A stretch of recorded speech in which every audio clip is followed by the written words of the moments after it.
Hi నమస్తే. ఆంధ్రప్రదేశ్ రాజకీయాల్లో కీలక పరిణామాలు, ముఖ్యంగా శాంతి భద్రతల పరిస్థితి ఏమవుతుందనే ఒక ఆందోళన సర్వత్రా నెలకొంది. ముఖ్యంగా గుంటూరులో జరిగినటువంటి రెండు ప్రధాన సంఘటనల నేపథ్యంలో ఈ ఆందోళన ప్రతి ఒక్కరిని కలిచివేస్తోంది. ముఖ్యంగా ఈ విషయంపై మనతో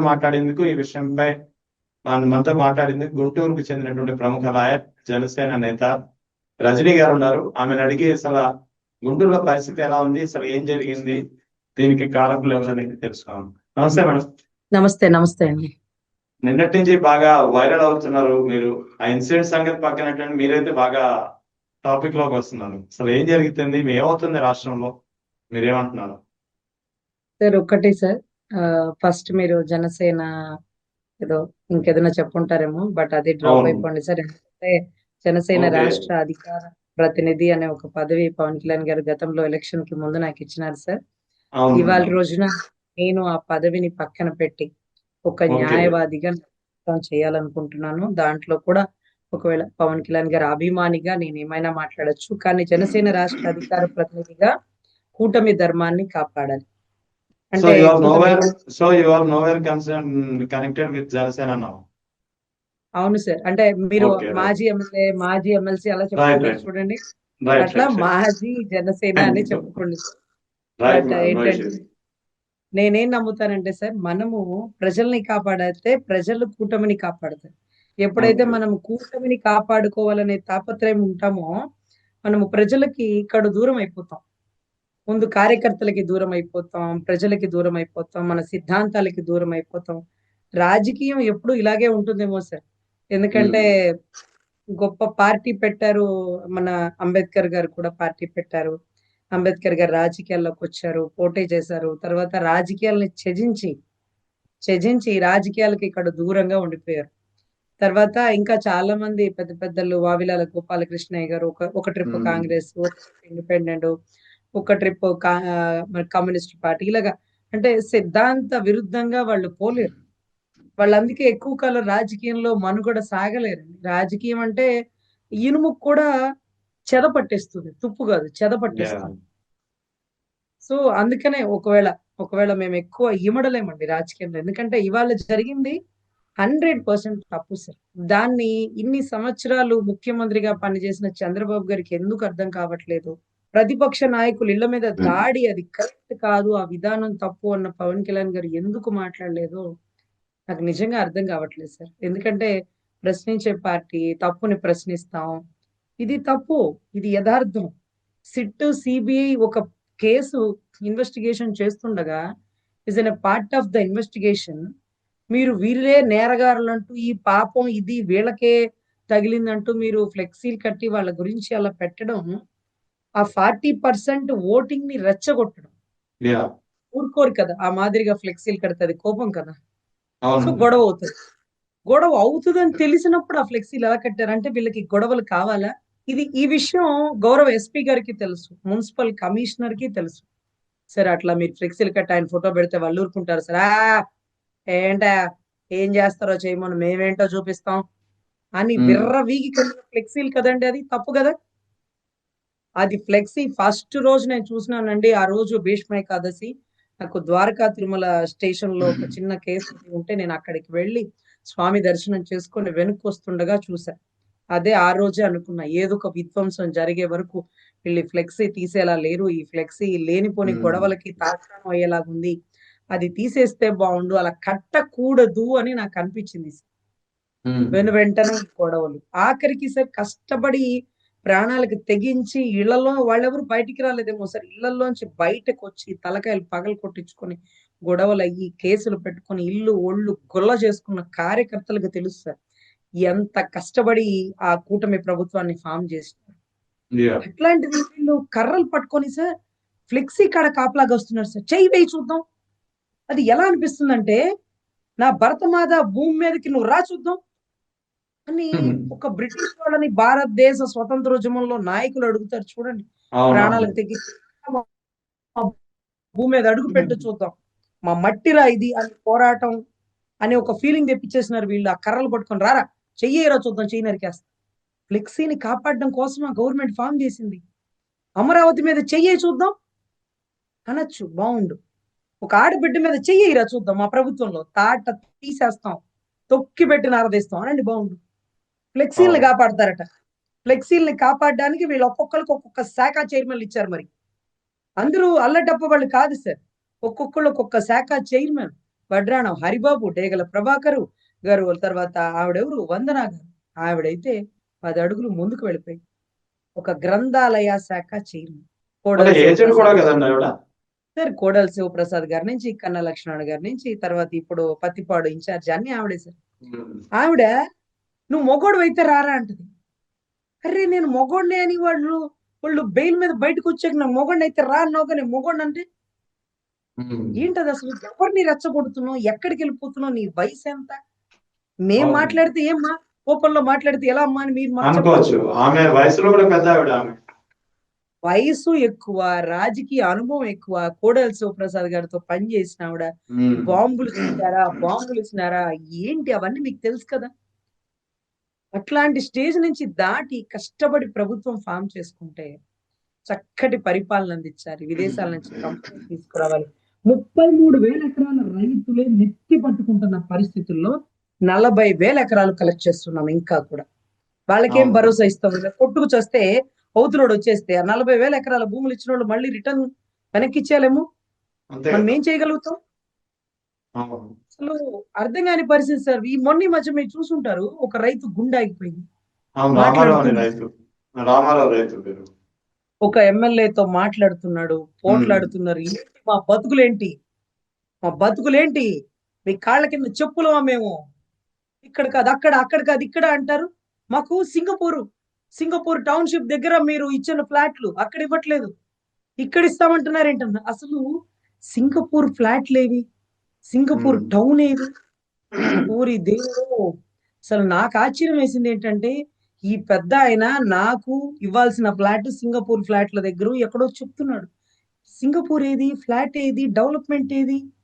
ఈ లోపే పెద్ద ఆయనకి డెవలప్మెంట్ లేకపోయినా పర్లే అక్కడే ఫ్లాట్ కావాలి. అంటే ఏదో ఒక రోజు అది సింగపూర్ అవుతుందని ఒక నమ్మకం, అది చంద్రబాబు గారి మీద ఆయనకుండే నమ్మకం. సో అసలు నాకు వండర్ అయిపోయింది సార్. మీరు నమ్మరు, ఆ ఇన్సిడెంట్ ని ఒక్క టీవీ ఛానల్లో చూపించనివ్వలేదు సార్.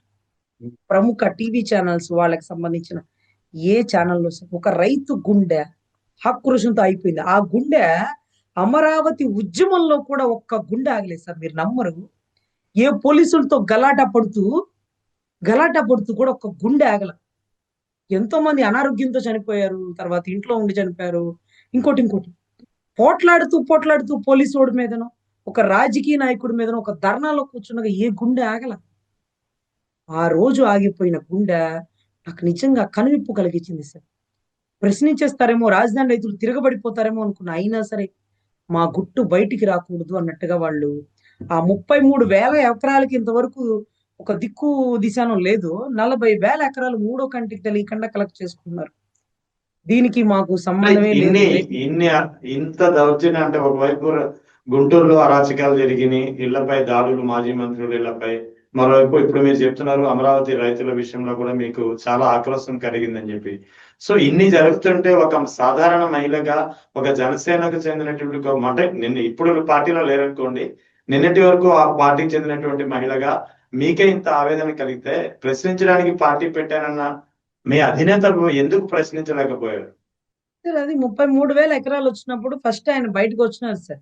బయటకు వచ్చి ఆయనే ప్రశ్నించారు. ఈ 40,000 ఎకరాల్లో ఆయన వాయిస్ ఎక్కడా వినపడలేదు సార్. ఇది అవును. తీసుకోమని గాని, ఇది వద్దని గాని ఎక్కడా వినపడలా. అంటే సమర్థించలా, తర్వాత వ్యతిరేకించలేదు. ప్రోత్సహించాలి. రెండిట్లోనూ ఆయన ఇన్వాల్వ్మెంట్ లేదు అనేది అర్థం అవుతుంది.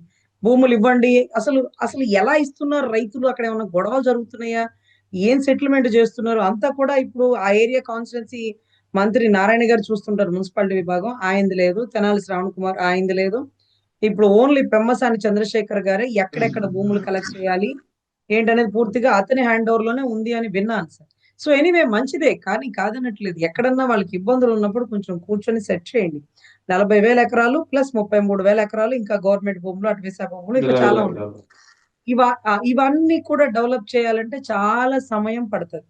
అంటే 15 ఏళ్ళ 20 ఏళ్ళ పడుతుంది. ఒక్క సంవత్సరంతో అయ్యేది కాదు. ఈ 15 ఏళ్ళు ప్రభుత్వాలు మారకపోతేనే ఆ డెవలప్మెంట్ ఉంటుంది. ప్రభుత్వాలు మారితే నాకు 33,000 ఎకరాలు ఏం చేయాలో తెలియట్లేదు. వీళ్ళు ఇంకా 40,000 ఎకరాలు తీసుకుంటే నన్ను ఏం చేయమంటారు? అందులోను గూగుల్ సమ్మిట్ లో మీరు గూగుల్ కంపెనీ అమరావతికి వచ్చిందా, వైజాగ్ వచ్చిందా? అన్ని అవును, వైజాగే వైజాగ్ ఉంది. అడుగుతున్నాయి. వైజాగే అడుగుతున్నాయి. అది సముద్ర తీర ప్రాంతం, మాకు తేలిగ్గా రావచ్చు, తేలిగ్గా వెళ్ళొచ్చు, లేకపోతే ఆ హీట్ అంతా పోవాలి అంటే అది సముద్రానికి దగ్గరే ఉండాలంటారా? మరి మాకైతే తెలియట్లా. సో ఎనీవే రాజధాని డెవలప్ అవ్వాలని అందరికీ ఆకాంక్షగా ఉంది కాబట్టి మీరు కూటమిని చక్కగా పరిపాలించాలి. కూటమిని కాపాడుకుంటూ వెళ్ళాలి. చల్లా చెదరగా ఇసుక పేకుల్లాగా వాళ్ళని మర్యాద లేకుండా, వాళ్ళకి పదవులు లేకుండా, వాళ్ళకి ప్రయారిటీ లేకపోతే వాళ్ళు ఉమ్, ఎందుకుంటారు? వాళ్ళ అధినాయకుడు చెప్పినట్టు పొద్దుగూకులు విని ఉండేవాళ్ళు ఎవరు లేరు సార్. యా, అధినాయకుడు ఏమి మా కుటుంబాన్ని పోషించట్లేదు. అధినాయకుడికి అవును, మర్యాద ఇచ్చి మాకు మర్యాద ఇవ్వకపోయినా మా బజార్లోనో, మా ఏరియాలోనో, మా కాన్స్టిట్యున్సీలో మా విలువ తగ్గిపోతుంది అంటున్నారు జన సైనికులు. యా, ఎవరు పట్టించుకోవట్లేదు సార్. ఆయన 2 చోట్ల ఓడిపోయినప్పుడే కాళ్ళు ఎగరేసి తిరిగిన వాళ్ళు జన సైనికులు. అంటే ఈక్వల్ టు నాతో సహా. వెనుకొండ కొల్లా బ్రహ్మనాయుడు గారు అప్పట్లో ఎమ్మెల్యే. ఒక కేసు కట్టమంటే కట్టలేదని స్టేషన్ గేట్ బయట ధర్నా చేసి అసలు అంటే ఒక 1 అవర్ 2 అవర్స్ లోనే కేసు కట్టించగలిగినాం. అంత గొప్పగా చేసిన పోరాటం. భలేగా ఉండింది సార్. కానీ ఇప్పుడు మాట్లాడలేకపోతున్నాం. పోరాటం సంగతి దేవుడు ఎరుగు. ఒక్క మాట ఒక్క మాట ఎదురు తిరిగి మాట్లాడడానికి కూటమి ధర్మం, కూటమి ధర్మం. మనం కాపాడుతున్నాం కూటమి ధర్మాన్ని. అవతల వాళ్ళు కూడా మనకి అదే వాల్యూ, అదే మర్యాద ఇవ్వాలి కదా. కూటమి అంతేకాక ధర్మం మొన్న అంటే బొలిశెట్టి సత్యాన్ని కూడా పదవుల విషయంలో ఆ రాజీ ఒప్పందాన్ని ఫాలో అవ్వట్లేదు, ఏదో 60-30-10 నిష్పత్తిలో ఒక రాజీ కుదిరిందో పదవుల విషయంలో, అది కూడా ఒప్పందం అమలు కావట్లేదు అని చెప్పి ఆయన, చాలా సీనియర్ నాయకులు, ఆయన కూడా ఆవేదన చెందారు. ఒకటి సార్, బొలిశెట్టి సత్య గారు కానీ మేము కానీ మా పదవులు మేము ఎవరూ తీసుకోం సార్. మేము యా, ఒక పదవిలో మేము ఉన్నాం అనుకోండి, మిగతా ఏ పనులు చేయడానికి మాకు అవ్వదు. అందుకని ఏదైనా పదవి వాళ్ళు ఇవ్వాలని ముచ్చటపడినా ఆ పదవి మేము చెయ్యము. ఆ పదవులు తీసుకోవడం మాకు ఇష్టము లేదు. ఎందుకంటే ఒక కాన్స్టిట్యున్సీ ఎమ్మెల్యే అనుకో ఒక చోటకే నిబద్ధత అయిపోతాం. ఒక దానికి సంబంధించిన చైర్మన్ అనుకోండి, మీరు ఆ దాంట్లోనే చూసుకోండి. మీరు మిగతా వాటిలో తల ఎందుకు పెడుతున్నారు? మీరు దాన్ని ఎలా ప్రశ్నిస్తారు? మీకు శాఖ చైర్మన్ ఇచ్చాం కదా, అందరినీ కదని మీరు చైర్మన్ పదవి చేసుకోండి అని వాళ్ళు ప్రశ్నించేస్తారు సార్. తప్పుని ఇంకా ప్రశ్నించనివ్వరు. మీరు ఏ శాఖ ఆ శాఖలో చూసుకోండి, ఎదురుంటే వాళ్ళు చూసుకుంటారు అని మాట్లాడతారు సార్. ఒక పదవి ఇచ్చిన వాళ్ళు. Array okay. అస్సలు అంత ఛాన్స్ ఇవ్వం సార్ మేము. అంత ఛాన్స్ ఇవ్వం. నేనైతే ఇవ్వను సార్. నాకు ఏ శాఖ వద్దు, ఏ శాఖ తీసుకుని పక్క శాఖ గురించి ప్రశ్నించొద్దు అంటే అది అవ్వదు. మా వల్ల కాదు. మరెందుకు మరొక శాఖ తీసుకోవడం మాకు అక్కర్లేదు. కానీ తప్పు ఎక్కడ జరిగినా ప్రశ్నిస్తాం. ఈ రోజు పోలీస్ వ్యవస్థలో తప్పుడు కేసులు కడుతున్నారు, సివిల్ సెటిల్మెంట్ చేసేస్తున్నారు, పీక కత్తుల మీద పెట్టి బెదిరిచ్చేసి ఇదిగో ఇంత కట్టాల్సిందే, కట్టకపోతే ఇంటి ముందు ధర్నాలు వేస్తారు, లేకపోతే కొట్టి అరెస్ట్ చేస్తున్నారు, తప్పుడు కేసులు వేస్తున్నారు, గంజాయి కేసులు వేస్తున్నారు, రెవెన్యూ రికార్డులు వీళ్ళ భూమి వాళ్ళకి చేసేస్తున్నారు, వాళ్ళ భూమి వీళ్ళకి చేస్తున్నారు, ఆన్లైన్ లో దొంగ ఎంట్రీలు వేస్తున్నారు. ల్యాండ్ టైటిలింగ్ యాక్ట్ సెంట్రల్ తెచ్చింది, జగన్ తెచ్చేసాడు. ల్యాండ్ టైటిలింగ్ యాక్ట్ తెచ్చేసాడు, రాష్ట్రం అంతా సర్వనాశనం చేసేస్తున్నాడు. అంటే అది ఆయన తెచ్చింది, సెంట్రల్ తెచ్చింది. మీరు చాలా బాగా పనిచేశారు ల్యాండ్ టైటిలింగ్ అని 450 కోట్లు ఏదో ఇచ్చిందంట సెంట్రల్, ఏది జగన్ గారు వెళ్ళిపోయాక. అవును, ఆ డబ్బు చక్కగా పెంపసాని గారు తీసుకున్నామంటూ పార్లమెంట్ సాక్షిగా చెప్తున్నారు. ల్యాండ్ టైటిలింగే తప్పన్నప్పుడు దాన్ని తిరిపి కొట్టాలి కదా. అదే కదా మనం అవును, ఫస్ట్ ఎలక్షన్ ప్రశ్నించింది. అవును. ఈ రోజు దాని మీద వచ్చే డబ్బు తీసుకుంటూ 450 కోట్లు కష్టపడి టైటిలింగ్ యాక్ట్ ఇంప్లిమెంట్ చేసినారు. మీకు ఇదిగోండి ప్రెజెంటేషన్ అంటూ ఏదో 450 కోట్లు ఫండ్ రిలీజ్ అయింది, అది తీసుకున్నారు. ఇప్పుడు దాన్ని ఇంప్లిమెంట్ చేస్తున్నారు. అంటే జగన్ గారు ఏ ల్యాండ్ టైటిలింగ్ తప్పు అని మనం ప్రశ్నించాము, అదే ల్యాండ్ టైటిలింగ్ మీద ప్రశంసగా వచ్చిన అమౌంట్ ని, సెంట్రల్ అమౌంట్ ని మనం తీసుకొని మళ్ళీ దాన్ని కొనసాగిస్తున్నాం. తిరుపతి అంటే లడ్డు మనం వ్యవహారంలో కూడా తిరుపతి లడ్డు వ్యవహారంలో కూడా జరిగిందేమో 2024 సెప్టెంబర్ లో ఇప్పుడు ఆ ట్యాంక్ పట్టు పడితే అదంతా తీసుకెళ్లి వైసీపీ ప్రభుత్వానికి ఆపాదించే ప్రయత్నం జరిగిందంటారా? దేనికి సార్? ఇది తిరుమల లడ్డు వ్యవహారం బయటకు వచ్చినప్పుడు ఆ ట్యాంకర్ ఏదైతే ఉందో, ఆ yes sir, first exactly tanker బయటపడింది. యా, దాని గురించి. Yes sir. అదేమవుతుందంటే సార్, 100 రోజుల మన పరిపాలనలో ఉమ్, 1వ రోజు తప్పు జరిగినా, 10వ రోజు తప్పు జరిగినా మనం ప్రశ్నించుండేద్దాం. కానీ 100 రోజులు ట్యాంకర్ చక్కగానే వచ్చినాయి. అంటే మంచి ట్యాంకర్లే పంపించారు. 100వ ఉమ్, రోజున వచ్చిన ట్యాంకర్ లో కల్తీ ఉంది. వెంటనే ఉమ్, టెస్టుల రిపోర్ట్ వచ్చేసింది, వెనక్కి పంపించేసినారు. ఉమ్, అయిపోయింది. దాని మీద టెస్టులు జరుగుతున్నాయి. దానికి జగన్ గారికి ఏంటి సంబంధం? ఉమ్, ట్యాంకర్లలో కల్తీ ఉంటే ఆ అమ్మిన వాడు కదా తప్పు, లేదా అవును, పర్చేస్ కమిటీ అంటే ఫర్ సపోజ్ అదేంటది, మనకి ఎక్కడైతే ఏవైతే మనం కొనుక్కుంటామో ఆ పర్చేస్ కమిటీకి సంబంధించిన వాళ్ళలో వేమిరెడ్డి ప్రభాకర్ రెడ్డి గారి భార్య ప్రశాంతి రెడ్డి గారు, పార్థసారథి గారు ఉన్నారు. అంటే ఇంత జీడిపప్పు కొంటే ఇంత కమిషన్ వస్తుంది, ఇంత నెయ్యి కొంటే ఇంత కమిషన్ వస్తుంది అనేది పర్చేసింగ్ కమిటీ ఉంటారు. సో ఈ కమిటీ వాళ్ళకి తెలుసు ఎక్కడ నెయ్యి తెస్తున్నారు, దేనికోసం నెయ్యి తెస్తున్నారు, వాళ్ళు ఎంత క్వాలిటీ ఇస్తున్నారు, వాళ్ళ క్రెడిట్ ఏంటి, వాళ్ళ గుడ్ విల్ ఏంటి, ఇవన్నీ టెస్ట్ చేసి చూసుకొని ఇస్తారు. అక్కడ ట్యాంకర్ లో లోపం ఉంది, దాంట్లో పంది కొవ్వు కలిసిందా, చేప నూనె కలిసిందా, ఆవు కొవ్వు కలిసిందా అనేది తెలియకుండా స్టేట్మెంట్ ఇవ్వకూడదు అంటూ సుప్రీంకోర్టు పెట్టింది చివాట్లు. అవును, అప్పుడు అది మనం కూడా అడిగితే మీరెవరు ప్రశ్నించడానికి అని ఈ రోజు నన్ను అడిగినట్టుగా ఫ్లెక్సీతో ఉంటే మీకేం నష్టం, ఎవరు మీరు ప్రశ్నించడానికి, మరి రాష్ట్రంలో ఫ్లెక్సీ ఒక్కటే అడ్డమైపోయినట్టుంది రజనీ గారికి అని మా ఏరియా కాన్స్టిట్యున్సీ గల్లా మాధవి గారు అంటున్నారని ఇందాక ఇంకెవరో చెప్తున్నారు. చాలా మందికి ఏమీ కనపడినట్టు ఫ్లెక్సీనే కనపడిందా, ఆ ఫ్లెక్సీ కడితే ఏమవుతుంది, అంతే ఉంచుతాం, మేము తీయం, మేము దాడే చేస్తాం, మేము ఇంతే ఉంటాం, మళ్ళీ కూడా దాడి చేస్తాం అంటూ స్టేట్మెంట్లు చేస్తుంటే ఒక కాన్స్టిట్యున్సీ ప్రజా ప్రతినిధి, ప్రజలకి ప్రతినిధి, ప్రజలకి ఏం జరిగినా ఆవిడే ప్రతినిధి, మంచి జరగని చెడు జరగని, ఈ రోజు మీ సమక్షంలో నిప్పు పెడుతుంటే మీ సమక్షంలో అటు ఇటు బార్కెట్లు కట్టి 144 సెక్షన్ అమల్లో పెట్టాల్సినటువంటి పోలీస్ వ్యవస్థ నిర్వీర్యం అయిపోయింది. పోలీసులు ఏం చేస్తున్నారు మేడం, దాడి చేస్తారు పోలీసులు ఏం చేస్తున్నారు అసలు ఇంత జరుగుతుంటే? సార్. పక్కన పోలీసులు పోలీస్ సైరన్ వాళ్ళ కూడా చేతుల్లో వినిపించింది గొడవ బ్యాక్గ్రౌండ్ లో. సార్ వాళ్ళ చేతుల్లో ఉండే లాఠీలు పక్క వాళ్ళ చేతుల్లో ఉంటే ఏవా లాఠీ అని అడగాల్సింది ఓకే. పోయి లాఠీలతో వాళ్ళు పట్టుకుంటే వీళ్ళు నుంచొని సోద్యం చూస్తున్నారు.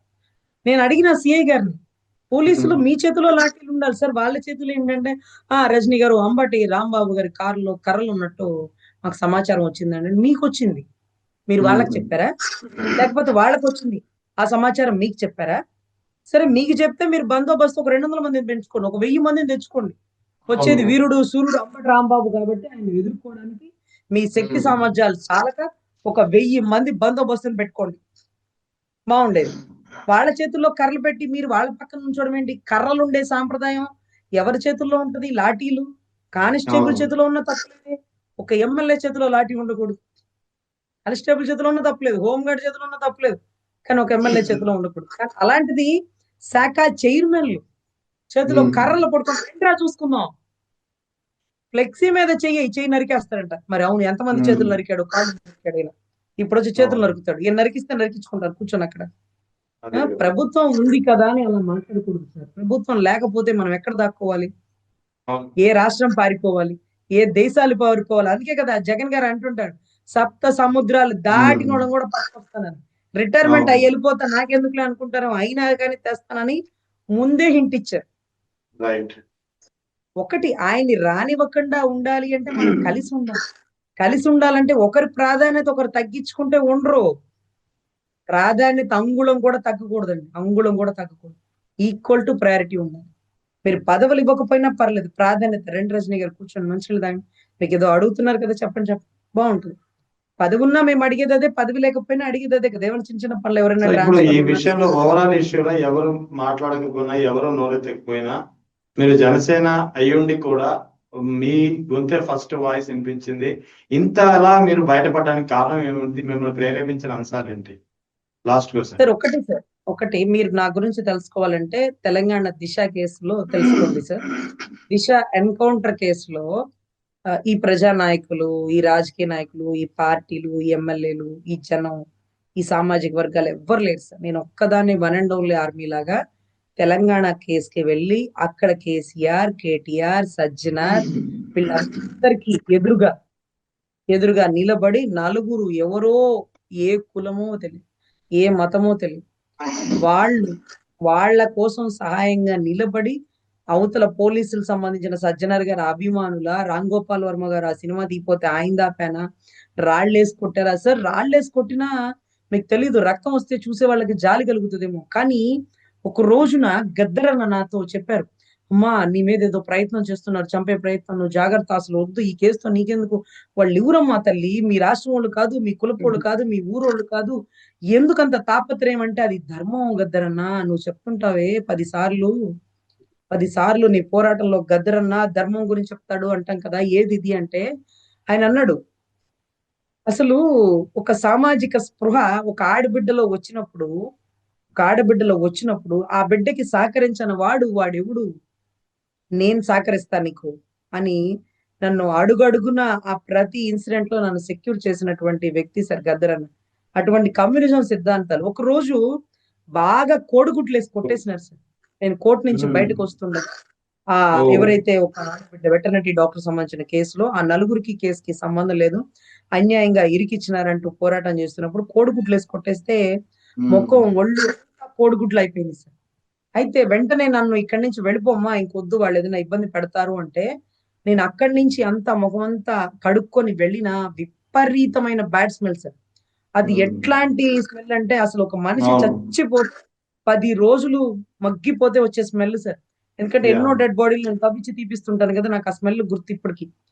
అయితే Right. అలా వస్తుంటే ఒక బస్ లో నేను ఎక్కి టికెట్ కొనుక్కుంటే ఆ బస్ అంతా స్మెల్ వచ్చేసి మీరేమనుకోకండి ప్లీజ్ దిగిపోరా అని నా టికెట్ డబ్బులు నాకు ఇచ్చేసి దింపేస్తే ఏ బస్సు ఎక్కించుకోకపోతే అప్పుడు ఒక లారీ అతను సార్, సార్ నేను విజయవాడ వెళ్ళాలి సార్, నేను కనకదుర్గమ్మ వారి దగ్గర దిగిపోతాను సార్, మీరు ఎటు వెళ్తున్నారంటే అమ్మ నేను అటే వెళ్తున్నాను, కానీ ఏంటమ్మా ఇది, ఏంటో బ్యాడ్ స్మెల్ వస్తా ఉంది ఏంటది అంటే ఇలాగా ఈ ఈ లారీ అతని కేసు వాదిస్తున్నాను సార్, దాంట్లో నన్ను ఇలాగా టార్గెట్ చేసినారంటే మా లారీ వాళ్ళ కొడుకు, మా కొడుకు ఏంటో తెలుసా, మా కొడుకు ఒక సిఐ క్యాడర్, నా కొడుకు ఒక డాక్టర్ క్యాడర్లు, మేము లారీ వాళ్ళమే, మా బిడ్డల్ని బాగా చదివించుకున్నామమ్మా, అయ్యో నీ బోటు ఆడబిడ్డ కాకపోతే ఎవరికి సహాయం చేస్తాం, నువ్వు మా లారీ వాళ్ళందరూ బూచోళ్ళు, వాళ్ళు అలాంటి వాళ్ళు ఇలాంటి వాళ్ళు, వాళ్ళే చంపారు వాళ్ళే రేప్ చేశారంటే మీరు మా తరపు నిలబడ్డారంటూ ఒక లారీ వ్యక్తి లారీ ఎక్కించుకొని ఆ స్మెల్ తట్టుకోలేక అతను తాగే వైన్ బాటిల్ నా పెర్ఫ్యూమ్ లాగా ఒంటి మీద జల్లుకొని ఆఖరికి విజయవాడ దుర్గగుడి దగ్గర దిగి కృష్ణలో మునిగి మునిగి మునిగి గంట సేపు కృష్ణ నీళ్ళలో తడిస్తే తప్ప ఆ స్మెల్ పోలేదు సార్. ఏ పార్టీలు నా వెనకాల లేదు సార్, ఏ రూపాయి నా దగ్గర లేదు సార్. మా సీనియర్ లాయర్ ఈ రోజుకి అంటారు నేను ఇచ్చే బస్సు టికెట్ తో వచ్చి కేసు చేసిపోయేదానివమ్మా, ఆ కుటుంబాలను తీసుకొని వచ్చేదానివి, నీ రుణం ఎప్పుడు ఈ రాష్ట్రం ఈ దేశం గుర్తు పెట్టుకుంటది ఒక ఆడబిడ్డగా అని అంటే మీరు అంటున్నారు కదా ఇంత పోరాటం ఎందుకు, ఇదేం పోరాటం నా కాన్స్టిట్యున్సీలో నా కళ్ళ ముందు జరుగుతున్న తప్పుని అది చూడండి, నా రాష్ట్రం కాదు, నాకు తెలిసిన మొన్న ఈ మధ్య ఎప్పుడు సుగాలి ప్రీతికి డబ్బులు వస్తే కాంపన్సేషన్ నేను అడిగినాను మా సీనియర్ లాయర్ని, సార్ ఆ నలుగురు కుటుంబాలకు కూడా దళితులు అయితే అదే డబ్బులు వస్తుందట కాంపన్సేషన్, అది పెట్టిస్తే బాగుండే కదా అంటే వాళ్ళు ఏ కులమో నీకు తెలీదా రజని అన్నారు, నాకు తెలియదు సార్ అన్నారు. వాళ్ళు సుశీలమ్మా, వాళ్ళకి బోయలో ఏదో కులం అని చెప్పారు, వాళ్ళకి అది రాదమ్మా అన్నారు. అవునా సార్, అయితే ఏ కులం కూడా నువ్వు ఆలోచన, నాకెందుకు సార్ కులం ఎందుకు, నాకు వాళ్ళు అన్యాయంగా పనిచేసినారు, పోలీస్ వ్యవస్థ వల్ల వాళ్ళు నిర్వీర్యం అయిపోయారు, నలుగురు ప్రాణాలు పోయి, అందుకని నేను చేసిన పోరాటం సార్, నాకు ఏ కులం నాకెందుకు అని చేసినటువంటి గొప్ప పోరాటం సార్. అందుకని ఈ కింది స్థాయి బెదిరింపులకి భయపడ్డాలకి చంపుతారు చేస్తాము ఈ పిచ్చ కబుర్లు నా దగ్గర ఉండవు సార్, అందరం పోయే వాళ్ళమే, ఒకళ్ళు ముందు ఒకళ్ళు వెనక. సో గొప్ప పోరాటంలో పోతే 10 మంది గుర్తుంటాం, ఒక 100 మందికి ఆదర్శం అవుతాం sir. Thank you madam, thank you very much.